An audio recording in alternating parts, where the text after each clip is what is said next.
morning. Thank you for joining us. Still watching GTV Breakfast. It's Wednesday and we are back on our date with the Minerals Commission. And today they are going to be explaining something new that started implementation on the 1st of January. We're a few days into the month already, but the Minerals Commission has published a 5th edition of the local content and local participation in the procurement of goods and services in the mining industry. So the old list, which is the 4th edition, had 41 items on there. This new list has 50 items, and Mr. Martin Kwekwe is sitting at the table with us to answer some questions. Remember, you can watch this interview across our social media platforms and also across the Minerals Commission social media handles. Just look for Minerals Commission. Mr. Ayisi is back with us now. Happy New Year. Welcome back. Happy New Year. Was the break as fruitful as you thought it would be? No, now I'm a chief, so I didn't have time. Cry. You are a chief? Of which community? Rara. Mankralo, the guns call Yes, it Mankralo. So it's a big job. Very. So all the best to you in that. Is it a mining community, and is this new list going to? That's where we have this iron ore stuff. Okay. Oh, interesting stuff happening with iron ore in Ghana. Yeah. Tell us about this new list. 41 items on the list you were working with in 2022. Now 50, and implementation has already started. What brought this on? Tema, once again, good morning, and good morning to viewers. You see, we've always been saying that we're not getting anything from mining. That has always been the complaints from the general public or Ghanaians. So we sat down and we looked at the data and the reports. Then we realized that no, they pay, if you look at the taxes and royalties that is paid to government, it's about $1 billion. And then they spend 3, 4, 5 times to buy goods and services. So, and then the only way you can prevent this thing from, and most of these things are brought from outside. Okay, so our job is to ensure that as much as possible, these goods and services are procured here from Ghanaians.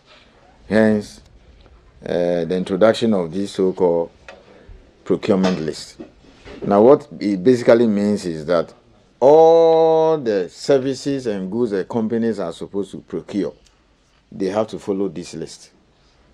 And if you look at this list, last year it was 41. Now we have increased it to 50 for 3 reasons. One, our report shows that some of the items are now available here. That's the first. Some of the items are available here, they can be procured locally. 2, Ghanaians have capacity now. So some of the items, we have also enhanced them to ensure that those who have capacity can do them. And then 3, we also realized that the companies were playing games with us on some of the things. And then for some reason, we saw through that. I'll give you an interesting argument. Look at the list. Now, anything red is new. Okay. Anything that is colored red is new. Okay. So we are seeing an increase. So you can see from 40, so from 42 to 50, entirely new. And then if you go to the second page, those ones have been enhanced. So you are seeing 2 things on the list. Items that have been placed on the list for the first time. That's why the numbers have gone up from 41 to 50. And then items that were part of the 4th edition, but we have just enhanced them, so I'll discuss them. So look at 43, and I'll tell you something interesting. Medical services, exclusive Ghanaian directors and shareholders. Medical services is item number 43. I'll tell you the tricks the mining companies have been playing, and then we just saw this. So this has been put on it for the first time. Look, there are several mining companies all over Ghana producing. And then these are medical services. So for instance, if you have about maybe a company that has 1,000 workers, the spouse and children are covered. So you might have one company with about 8,000 or 4,000 or 5,000 workers. And they provide healthcare or medical services for the entire staff on site.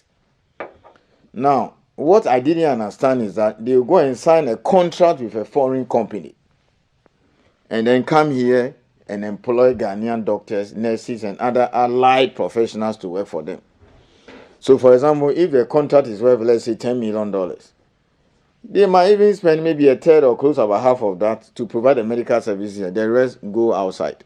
And then we sit here and complain about currency, and they pay them in dollars. I don't understand. So, do people go outside the country to access healthcare? Not necessarily. Tema, why will you go and sign a contract with a South African company to come to Ghana and provide medical services at a mine site? And then that company is paid millions of dollars.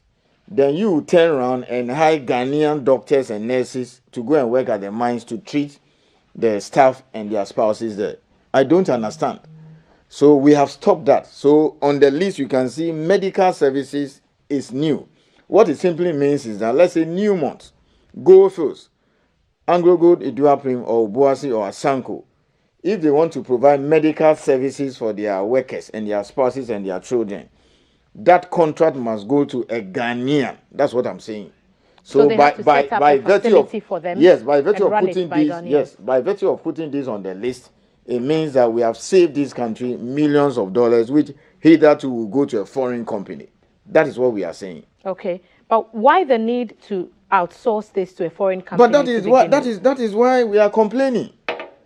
That's our job now. We've seen it.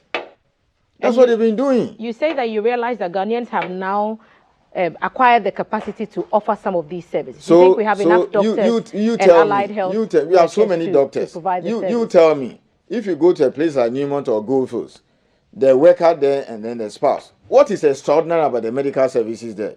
Malaria or those things that you have to go and bring a doctor from outside. If there's a special case, they can fly the person outside or bring an expert.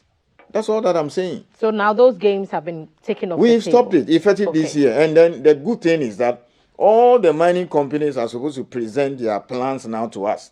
Minerals Commission has given them first March. So they barely have a month to submit their 5-year plan based on the new list. Okay? Now, there are 3 things happening here. The ones that are preserved for Ghanaians, you have no choice.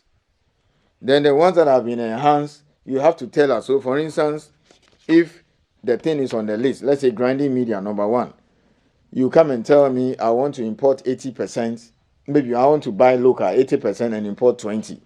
We need to be convinced that, yes, indeed, why 90? No, why not 90 and 80%? So when we sign off on 80-20, what it simply means that at the end of the year, you have to stick to the 80.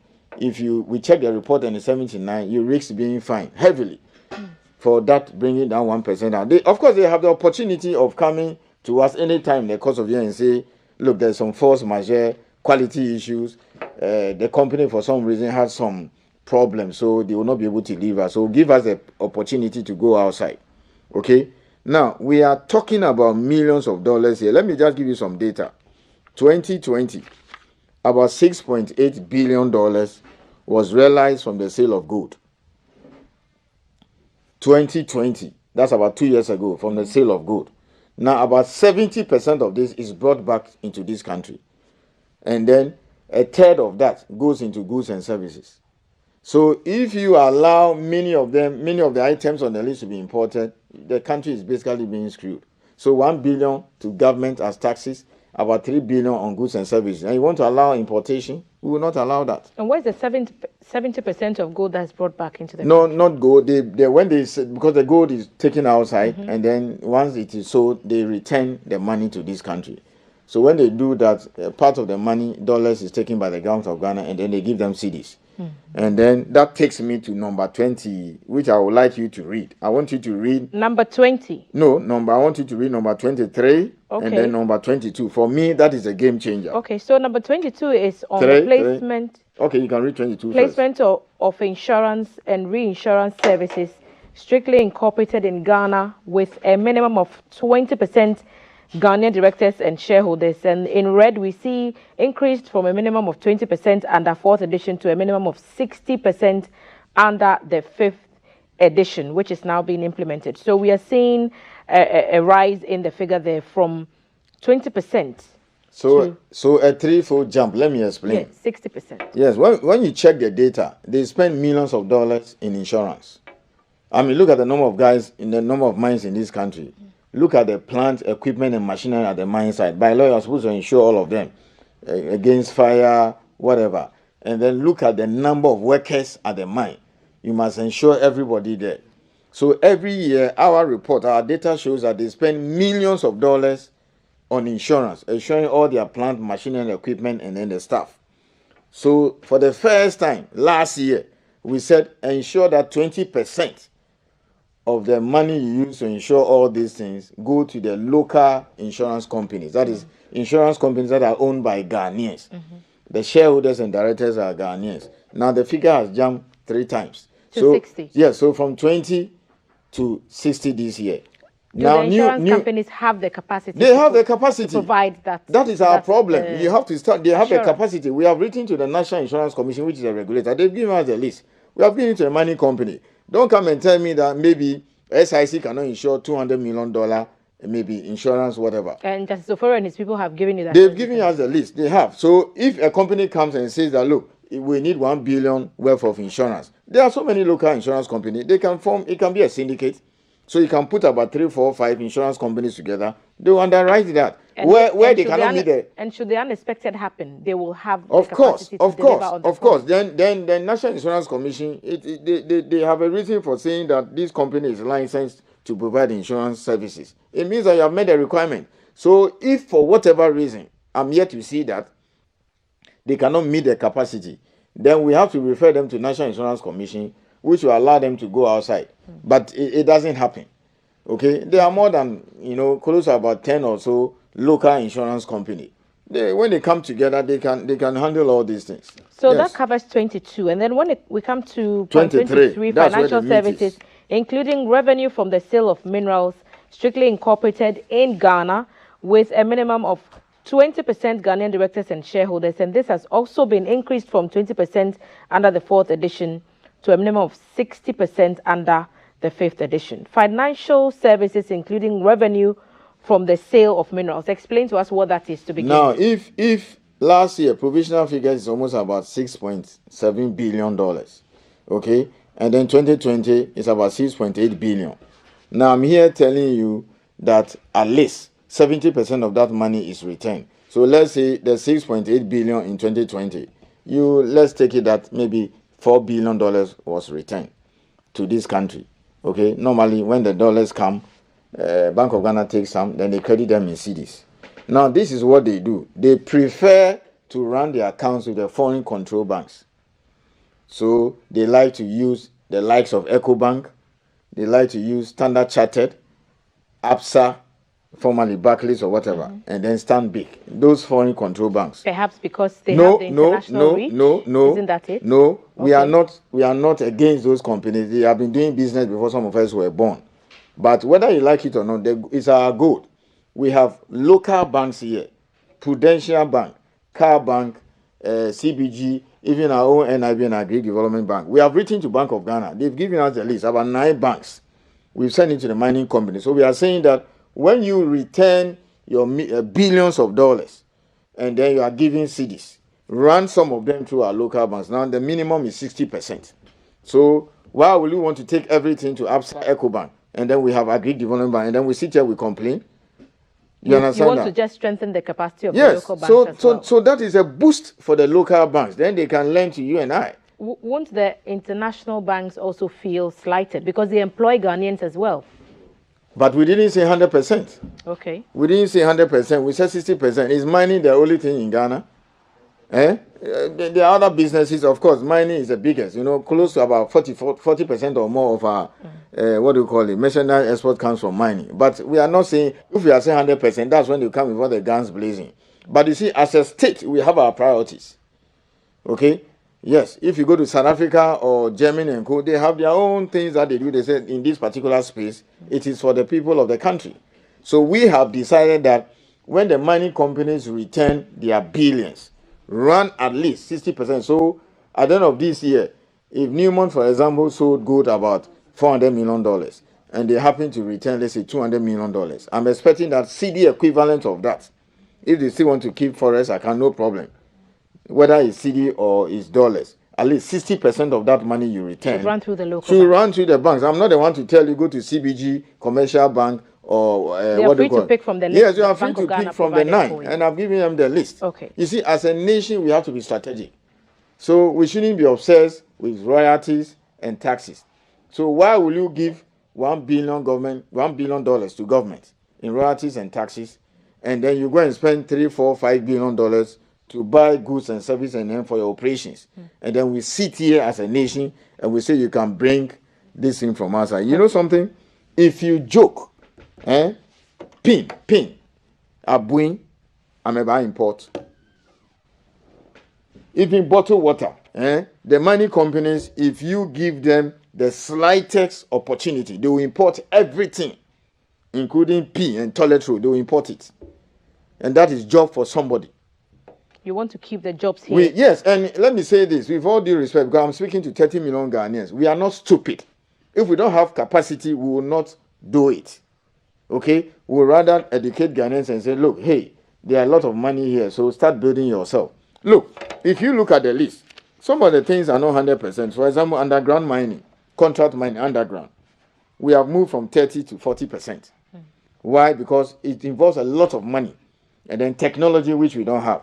So it's just fair that you get somebody from outside to come and do it. But even that one, we said, look, we should partner, get a Ghanaian involved. But surface. And let me tell you something. We have more than 10 companies, Ghanaian, doing contract mining. Engineers and planners, Rockshore, Tonket, Rabotech, Ramoff, all these people, they have capacity. Nobody, at least as CEO, when I was deputy CEO and CEO now, no mining company has come to complain to me that Ayisi, CEO, Rockshore or Rabotech and Co, they are not doing the work. And you have 50 items on the list. Just one item, contract mining, is over $1 billion. Okay? Contract mining, how much they spend on contract mining is more than whatever they pay to government put together. You want us to allow foreign companies to come and do this. So, until recently, Australians were doing it. And then after the collapse of apartheid, South Africans came in. So we've asked them they should leave. We can do it ourselves. So all surface operations, Ghanaians. So take the new mines that are coming up. The lithium that will be coming up soon. Cardinal Resources, Azuma, even Ahafo North, which is a new mine being built by Newmont. Okay, all this will be done by Ghanaians. When it comes to the contract mining, you drill, you blast, and then you haul to the mill. Right. $1 billion more than we get in taxes, the Republic. Foreign companies were doing this for the past 20 years. No, I'm a shishi weche. We have stopped all that. So you've talked about the contract mining and some of the underground operations going up from 30% to 40%. Oxygen generating plants, which is 0.39%, and the booster, which is also strictly incorporated in Ghana, is also to have a minimum of 30% Ghanaian directors and shareholders, according to the new paper that the Minerals Commission is working with. Tailings storage facility, what's that about? Construction and management, and you're saying this should also be exclusively Ghanaian directors and shareholders. What are tailings storage facilities? Yes, I'll talk about the tailings, and then I want us to discuss 46 and 47. Okay. You see, when they take the ore and take it to the mill and then they finish all their processes, the waste, okay, they normally keep it in some kind of a dam. So essentially the TSF, or the tailings storage facility, is a dam to store the waste and all those products and the wastewater until such a time that when they finish mining, they will have to reclaim it. Now, this costs millions of dollars. Depending on the size of the mine, this thing can cost anything from about $25 million to even $100 million. Okay? And now, for the first time, we are saying that Ghanaians have capacity to do this thing. So which category of professionals are we talking about This is here? purely engineering. It's an engineering work. And if you joke with it, there will be speculation. Or you can get, or if there's flooding, the dam can get burst or collapse. You remember what happened in Brazil, Brumadinho, or even Mount Poli in Canada. So it's quite an expensive venture. And if you are going to allow foreigners to come and construct a tailings dam for $40-50 million, that means you are not doing our work well. So I'm being specific. We said construction and management. And I'll tell you, the biggest gold mine in Ghana is at Takwa, run by Goldfields. The TSF was done by a Ghanaian company. The same for Daman. So all these South Africans and Australians who have been coming in to do all these things over these years, we have stopped them. Okay? No TSF was built apart from the Takwa one. So they construct it and maintain it, and they can do it. This is millions of dollars. The money will stay here. So we don't want a situation where you give a foreign company a TSF project, let's say about $40 million. They come and do it and take the money away. And you know something? They pay them in dollars. The money they pay them in dollars. And we are here complaining about our city depreciating. So all these measures are supposed to stop these things. Now, this list is so important because you see, you have about not less than 40% of everything that leaves this country coming from the mining sector. Listen carefully. That is where this is a game changer. Okay? If you take 2019 and we are being told that 48% of everything that left this country is from mining, $7 billion, and $6.7 billion came from mining. $6.7 billion came from mining.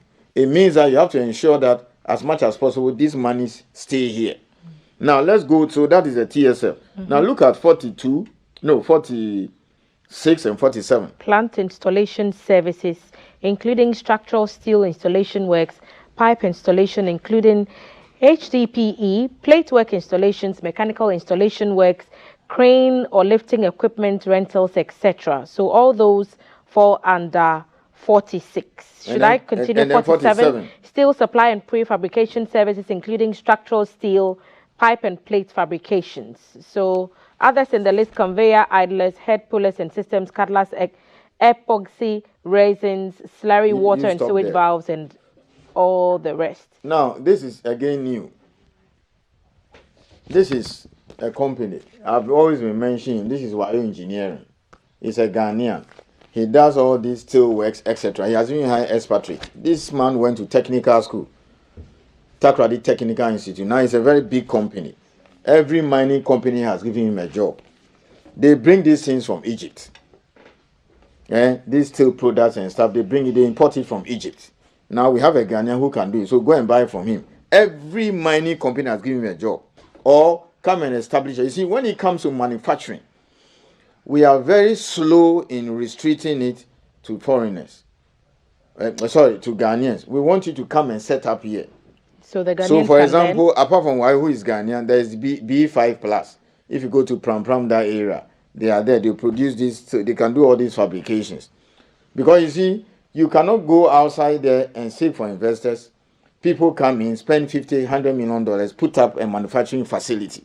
Then you get up one day and say, go back. So what we want is that come and do it here. We get the jobs, we pay taxes, and then you take your little profit outside. Where we cannot do it and want to import, get a Ghanaian to do it. So this is again new. Even as saying, you see, when they do the exploration, they pick the rocks. They have to take it to the lab. Just like the way if they want to find out whether you are sick, they take your blood to the lab. So they take the rocks to the lab. We call it the sample. Now they take it outside. But a lot of foreign companies have come to set up here, like Intertech, SGS. Okay, so we are saying that as much as possible now, many of your rock samples and all those things, do them here. So the local content, I want us to understand, so that the foreign companies don't have to panic. There are two aspects of it.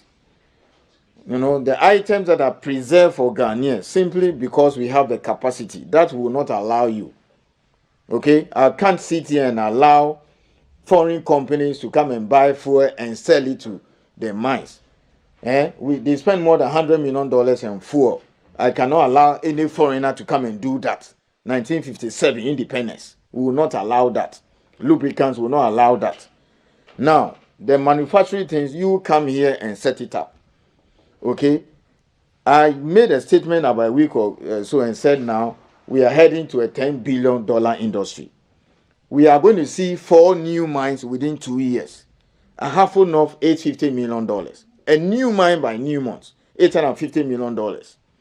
We're going to see the lithium mine sometime next year. We're going to see Cardinal. They've started construction. That will be ready next year. Azuma is coming. So these are 4 new big projects is almost $2 billion. Then we have some that are doing redevelopment, like Bibiani Mine is back. Obuasi is back. Then you also have some that are also doing expansion, like Newmont, Ahafo South, Subika. And all these things, you are talking about $4-5 billion. Look at the footprints of mining on the environment. And then they pay about $1 billion or so to government, and you sit here and then they bring these things all from outside and create jobs for somebody. Okay, so our job, the job on this, my head, and then my minister together, is to ensure that as much as possible, most of these things are procured here, or they come here and set it up and then they do them here. That is the only way by which mining can lead to broad-based development. Are there any exemptions? There are no exemptions. The only exemption is that if for whatever reason a mining company thinks that a particular Ghanaian will not be able to supply or provide a particular services, you come back to Minerals Commission, come and justify, and then we'll allow you. Tema, let me wrap up by telling you this. I got employed at Minerals Commission 2nd April 2002. 2002. That's about 20 years ago. Take it from your age. Many of the things now, as assistant legal officer, now CEO, okay? So I went through the ranks. I've seen a lot. Many of the things on this list were not available to Ghanaians. They couldn't just do them. Okay? So from about one contract miner to about over 15 now. I couldn't imagine that we could do it. Recently, the vice president requested that we meet to discuss something. So they said all the CEOs of mining companies should come. I went there. Of course, I'm the head of the regulatory body. I didn't see any foreign CEO in that room. In the past, 20 years ago, you see white faces, either Canadian or Australian, and then maybe after the collapse of apartheid, South Africans. I didn't see anybody. So as for the skills, don't talk about it. The mines are run by Ghanaians. So this is it. Now, let me wrap up by saying this. The next area we need to tackle seriously is metal finance. As I speak to you and then the good people of this country, we have Cardinal Resources spending $500 million to do the construction of the new mine, which will be ready next year. It's going to add, on the average, about 350,000 ounces of gold to our production. So we are not done yet. There's still a lot of gold. This $500 million is coming from outside. Okay? So that means that the money will have to go back, they will charge interest on it, and then it will leave this country. Fortunately, the law has been passed now. So how do we do that? We have to make sure that they list on the stock exchange to raise the money here, or all these billions need gets from us. If they can loan it to the mining companies, it will be a game changer. It will stop, if you like, these dollars from going outside. Look at Bibiani Mine. For the past 6-7 years, they were not operating. And then some Ghanaians got together and they managed to bring life. Bibiani is about 45% Ghanaian owned. Okay? They were able to raise $140 million locally in cedis. Bibiani Mine, they were able to raise about $140 million CD equivalent in cedis locally. It shook the investor community internationally because what they know is that, or even $5 million, it has to come from outside. And now they're hearing that we can raise $140. Yes, they know we can raise it. I believe we can even raise more than $1 billion here. Look, I'm not being offensive or whatever. Anytime there's fire outbreak in the market, then we see that people have money in this country. But you see, we need to come here and educate them that take your money. The price of gold has risen over $100 from beginning of this year. The markets opened on 2nd January 2023. The price of gold was $1,823. As I speak, it's over $1,900. $100. So if you had bought gold 50,000, okay, or $50,000 2nd January, today is what, 25th or something? Barely a little over 3 weeks. That's a lot of money. Mr. Ayisi, perhaps one time we'll have you come talk to us about plans to establish a gold market in Ghana, because some people want to buy gold legitimately. And we know what happened to other now government situations. Sell to government, buy and sell to government. Government is buying gold. But then, beyond this issue of preserving these areas for Ghanaians, what the people want to know now is, how do I get in? So if I want to supply fuel, if I want to do catering services. Because it's a tall list. Can we put the list back on the screen? Yes, it's a tall list of goods and services that are reserved only for Ghanaians. And we'll start from the grinding media. So the beginning part of the list is all available to Ghanaians. Goods and services that are reserved only for Ghanaians. The Minerals Commission calls it the local content and local participation in the procurement of goods and services in the mining industry. So if you can build expertise in any of these supply of goods and services, then there are some opportunities there. Grinding media, explosives, cement and cement products and grout. Wait. Okay. Go to the ones that are for Ghanaians only. Okay. So number 7. So 7, General Lubricants Incorporated in Ghana with exclusive Ghanaian directors and shareholders. You can do this if you're Ghanaian. Yes. Then retreading of tires. Mr. Ayisi has taken us through 22, 23, 25. These are all incorporated exclusively to Ghanaians. Overalls and work clothes, if you make garments and if you make cloth, if you make any kind of hard fabrics that can be used by workers in the mining sector, this is for you. Catering services are exclusive to Ghanaians. Security services are exclusive. Haulage services, so carting of minerals and minerals equipment to and from sites, strictly for Ghanaians. Legal services are also strictly for Ghanaians. So if you're thinking training, if you want to find out what course you want to read in school, these are all options that are available. So now insurance is in the list at 60%, financial services 60%, contract mining also going up 40%, fuel. So if you're an OMC, you know that you can also supply to the mining companies.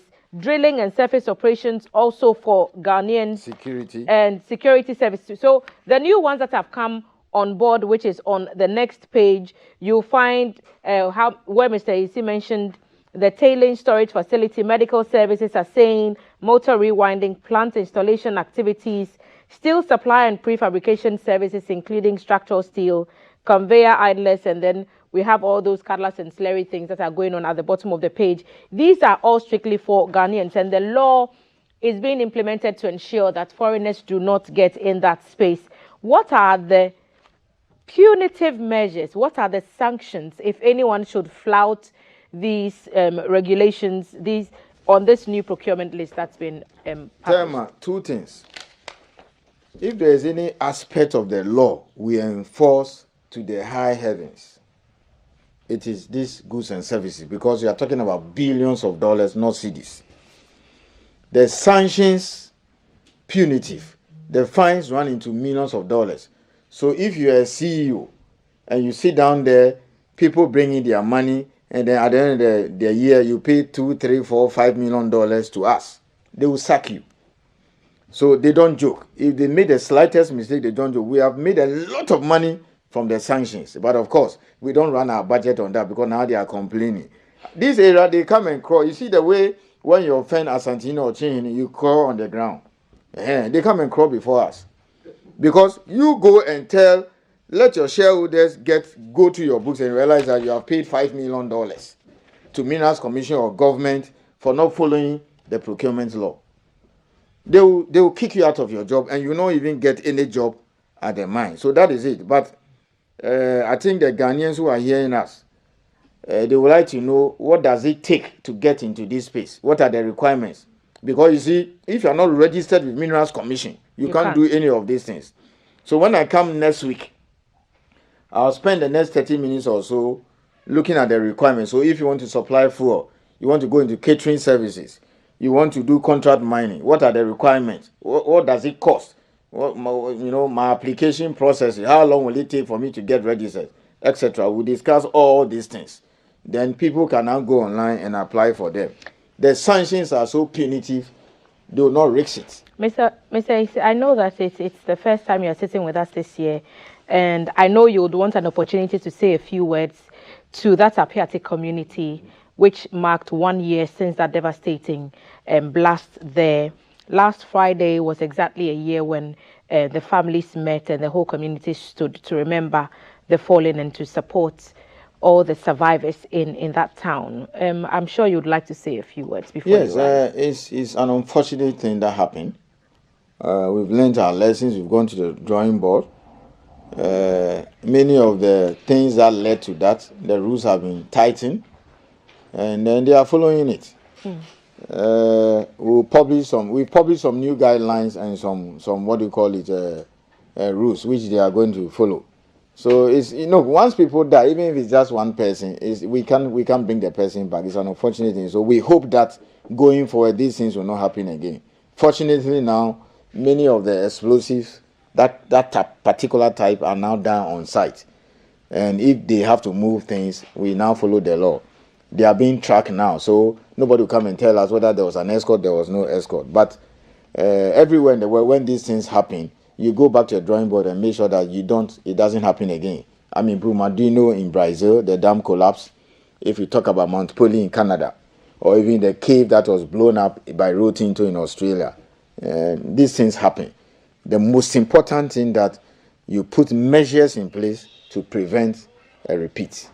And what about welfare? How is the Minerals Commission supporting the community, the individuals, the families that have been affected? Breadwinners were lost. The minister set up a committee, and then they are handling this planning thing. I'm sure you are following. Reconstruction. They've been reconstruction is going on very well. We've been supporting them. We've been visiting, and if you care to know, my board chair, that's where she comes from. She was once a member of parliament for Prestia Huni Valley, and that's her constituency. So she's always there. And yes. A few comments on our screens concerning what we've been talking about. Alhaji Dauda from Medina Estates. My different kind of question: when are you importing heavy equipment for mining industry? Because last year you only purchased small machines for community gold mining companies. Is that true? If anybody can do excavator here, why will you allow? If any Ghanaian, for example, can manufacture excavator, because they use a lot of excavators at the mine site, and many of these dozers and co. If it can be done here, we'll stop them from being imported. Okay. That's a simple answer. CEO says, please ask him for me, what has his institution put in place to ensure that the mining companies develop the towns they are mining from? Again, we've learned our lessons. So, for instance, thankfully, if you look at Cardinal, that is where construction is going on now. We have pictures before and after. They had to resettle the community. I went there myself with the team from Minerals Commission to go and inspect everything before the minister came there to come and commission it. The kind of settlements that they have there is different from what has been happening in the past. So what I'll do is this. I'll come here, maybe next week when I come, the first 5 minutes, I'll show you pictures of the community, the state of the community before the resettlement, and then the kind of structures they have now. Okay. So, CEO, make a date with us next week on Wednesday. Mr. Ayisi will come back with some pictures for you. New message coming in from Richard. Says, Oje Ko Thelma, Oje Mra. I like Mr. Ayisi. He's the type of people Ghana needs to move forward. All these positive thinkers are in Ghana. Yet, we vote for wicked and selfish people to come and govern us. Patriotism is being killed in some of us. Igwe sent this from Teshi. Vincent says, good morning, BFS. Thelma, kindly ask Mr. Ayisi why they continue to give licenses to Chinese nationals to do galamsey in the country. Galamsey is illegal, so nobody gives a license for somebody to perpetrate an illegality. So that's much I can say for sure. But these are the questions. Would you like to make a quick remark about the Chinese nationals and the fight against galamsey, since someone mentioned it? Galamsey is just illegal. There is something we call lawful small-scale mining. It's supposed to be done by Ghanaians. It is the same Ghanaian, so you can't give it to a foreigner. So in the first place, a foreigner cannot enter into the small-scale space. If a foreigner cannot supply equipment and provide support services to small-scale, it has to be done by Ghanaians. So when you find these Chinese doing galamsey, it's the same Ghanaians who brought them. So last week, for example, the military picked 3 Chinese and a Ghanaian. When they picked them, the Ghanaian boldly walked to the concession and said he brought them. So they've been arrested, they brought them, they drove them all the way to Accra, and the national security is prosecuting them. So it is the same Ghanaians who have been bringing them, but when they get them, we arrest them anyway. Now they are prosecuting them. Stacey, thank you for sitting with us, and we'll look forward to having you once again next week to talk about how Ghanaians can be a part of these new additions on the procurement list in the local content and local participation in the procurement of goods and services in the mining industry. Martin Kwekwe is the CEO of the Minerals Commission. Thank you, sir, for sitting with us. CEO. Next week, we'll have you again. Nana CEO. Nana CEO. Hey, Rara people are greeting you this morning. Big shouts to all the people of Rara who are watching us. They always watch us when Mr. Ayisi is here. And he'll be back next week to talk more with us on everything that's happening in the mining space. Up next.